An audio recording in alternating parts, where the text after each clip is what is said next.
तो कैसे हो भाई लोग। तो आज इस वीडियो में हम कुछ ऐसे मार्वल सिनेमैटिक यूनिवर्स के कैरेक्टर्स के बारे में बात करेंगे जो इस मल्टीवर्स सागा का सबसे बड़ा और खतरनाक विलेन कैंग द कॉन्करर को मार सकते हैं एवेंजर्स सीक्रेट वॉर्स में। अब पता है कि ये प्रेडिक्शन बहुत ज़्यादा जल्दी है, पर मेरे पास कुछ ऐसे थ्योरीज हैं जो तुम्हारा दिमाग हिला के रख देंगे, जैसे इन्होंने मेरा हिला दिया।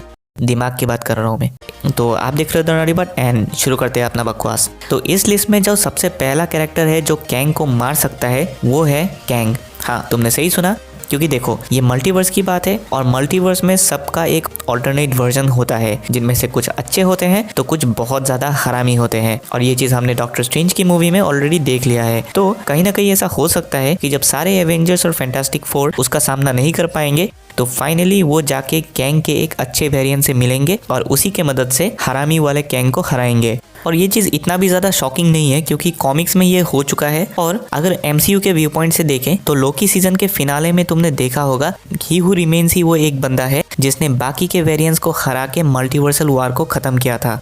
तो ऐसा देखना बहुत ज़्यादा इंटरेस्टिंग होगा कि कैंग का ही एक वेरिएंट आके उसे हराता है और फिर से एक सीक्रेट टाइमलाइन को बनाता है और फिर वही वर्जन आगे जाके ही हू रिमेन्स बनता है और चीज़ें फिर से वहीं पे आके बैठ जाती है जहाँ से ये सब कुछ शुरू हुआ था। अगर ऐसा कुछ हमें देखने को मिल गया तो ये डार्क लेवल शिट हो जाएगा और ये बहुत ज़्यादा औसम होगा। तो अब बिना अपना टाइम वेस्ट किए नेक्स्ट कैरेक्टर की तरफ आगे बढ़ते हैं जो है अपना लोकी। तो देखो ये सुनने में बहुत ज़्यादा अजीब लग रहा होगा, पर पहले इस थ्योरी को एक बार सुन लो। हमने लोकी के फिनाले में ये देखा था कि वही एक अकेला बंदा है जो उस बंदे से मिलता है जो अब तक पूरा एमसीयू को चला रहा था। और एक्चुअली में लोकी ही हू रिमेन्स तक नहीं पहुंचता है, बल्कि ही हू रिमेन्स उसे अपने पास लाता है, यानी उसी ने लोकी को चुना है। और इसके पीछे एक बहुत बड़ा रीज़न हो सकता है। और ऐसी सेम चीज़ हमने इन्फिनिटी वॉर में भी देखी थी, जब डॉक्टर स्ट्रेंज टाइम स्टोन का सेक्रीफाइस करके टोनी स्टार्क को बचा लेता है, क्योंकि उसे एक बड़ा ऑब्जेक्टिव पूरा करना था आगे जाके, और वो करता भी है। और तुम खुद एक बार सोच के देखो कि एमसीयू में बहुत सारे ऐसे पावरफुल कैरेक्टर्स है, बहुत सारे इंटेलिजेंट कैरेक्टर्स भी है, पर ही हू रिमेन्स ने सिर्फ लोकी को ही क्यों चुना। तो इससे हम एक अंदाज़ा लगा सकते हैं एवेंजर्स सीक्रेट वॉर्स में लोकी का एक बहुत बड़ा रोल होने वाला है कैंग को हराने में।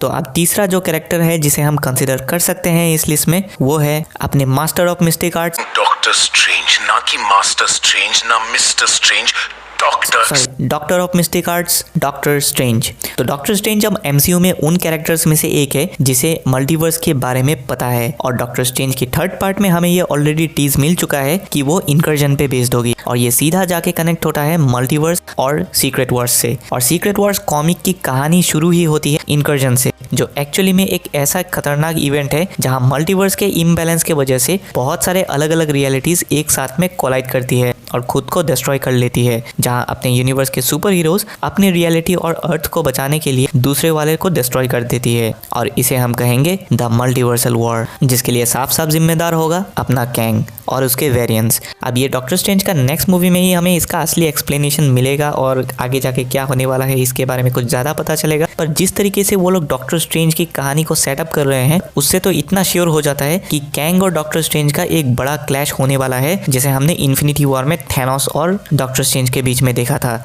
और अब नंबर 4 कैरेक्टर के बारे में बात करते हैं जो कैंग को मार सकता है, और वो है अपना एंटमैन।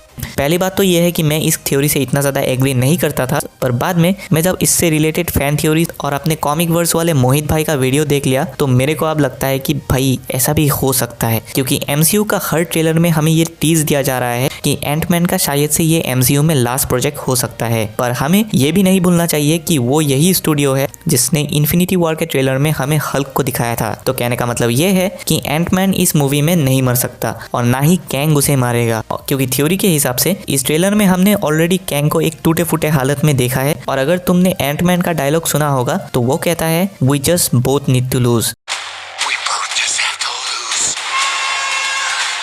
मतलब ऐसा हो सकता है कि एंटमैन कैंग को एक ऐसी जगह में भेज दे जहाँ से वो अपने ऑब्जेक्टिव को पूरा नहीं कर पाएगा, और मे बी उसे वो पास्ट में भेज दे जहाँ आगे जाके कैंग बनेगा रामाटोट और वो सीधा कनेक्ट होगी फैंटास्टिक 4 मूवी से, जो फेज 6 का पहला मूवी होने वाली है। और इधर एंटमैन खुद क्वांटम रियल्म के कहीं टाइमलाइन में फंस जाएगा फिर से।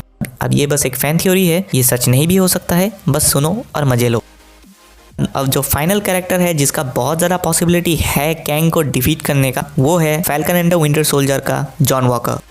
मजाक कर रहा था, ये तो कैंग को देखने से ही लुढ़क जाएगा। तो एक्चुअली में वो कैरेक्टर है रीड रिचर्ड्स। हाँ, वही जिसे वांडा ने फ्रेंच फ्राई बना दिया था। पर मार्वल कॉमिक्स में ये ऐसा नहीं है, ये बंदा बहुत ज़्यादा इंटेलिजेंट और इम्पोर्टेंट कैरेक्टर्स में से एक है। तो कॉमिक्स में रीड रिचर्ड ही वो अल्टीमेट बंदा होता है जो सीक्रेट वॉर स्टोरी लाइन में सबसे इम्पोर्टेंट था, और वही जाके उस कहानी को ख़त्म करता है। अब भले ही एमसीयू में ऐसा नहीं भी हो सकता है, पर रीड रिचर्ड और कैंग दोनों में बहुत ज़्यादा सिमिलरिटीज़ भी है, जैसे कि वो बहुत ज़्यादा जीनियस कैरेक्टर्स हैं और वो सेम फैमिली से भी बिलोंग करते हैं। हाँ, वो सेम फैमिली से बिलोंग करते हैं, मतलब रीड रिचर्ड्स कैंग का पर दादाजी है, और अगर कैंग को कोई नहीं मार पाएगा तो उसका दादाजी उसे मारेगा। तो यहीं पे अपनी वीडियो खत्म हो जाती है। और डेडपूल का फोटो मैंने थंबनेल में बस ब्यूटीफुल लगने के लिए लगाया था, ताकि तुम लोग इसे क्लिक करो और वीडियो देखो। बस अब इतना सच बोल ही दिया है तो एक बार सब्सक्राइब भी कर दो, मेरे को भी 1000 सब्सक्राइबर करने हैं। तो टिल देन बाय बाय।